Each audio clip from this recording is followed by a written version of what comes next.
Hi. இந்த வண்டி பார்த்தீங்கன்னா டியோ BS4. ஸோ இந்த வண்டி வந்து சர்வீஸ்க்காக வந்துச்சு. நம்ம வந்து கழட்டி பார்க்கும்போது பார்த்தீங்கன்னா இதுல வந்து ஏகப்பட்ட ஐட்டம் போயிருக்குது.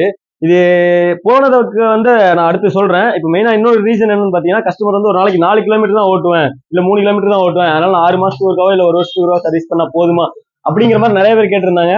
அதோட பார்த்தீங்கன்னா இந்த கஸ்டமர் வந்து அந்த மாதிரி தான் லோக்கல்ல தான் ஓட்டும் அப்படின்னு சொல்லிட்டு தான் ரொம்ப நாளைக்கு அப்புறம் தான் சர்வீஸ் கொண்டு வந்திருந்தாங்க.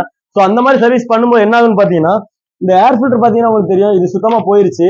கிளச்சுக்கு உள்ள வர பெல்ட் இதுவுமே வந்து நல்லா வந்து கிராக் ஆயிருச்சு. ஸோ இதுவும் வந்து மாத்தி தான் ஆகணும். அதுபோக பிரேக் ஷூ போயிருச்சு. இத கிளச்சை வந்து மெயின்டைன் பண்ணாததுனால பாத்தீங்கன்னா இந்த இடத்துல வர வேரியேட்டர் பெல்லுல வர வி புஷ் கட் ஆகி, அதாவது இந்த பெல்லுல வரும் அந்த வி புஷ் கட் ஆகி இந்த பெல் எல்லாமே வந்து டேமேஜ் ஆயிருச்சு.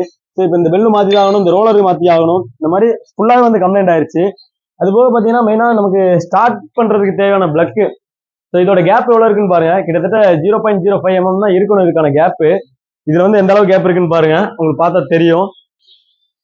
ஸோ இந்த மாதிரி நீங்க வந்து ரொம்ப நாளைக்கு ஒருக்கா சர்வீஸ் பண்ணும்போது பாத்தீங்கன்னா இந்த மாதிரி செலவு வந்து ரொம்ப ஜாஸ்தி ஆகும். அதனால முடிஞ்ச அளவுக்கு சீக்கிரமா ஒரு கரெக்டா பீரியாடிக் சர்வீஸ் 3 மாசத்துக்கு ஒருக்கான 3 மாசத்துக்கு ஒருக்கா சர்வீஸ் பண்ணிக்கோங்க. இந்த வீடியோ யூஸ்ஃபுல்லா இருந்திருக்கும் நினைக்கிறேன். Stay tuned guys. பை.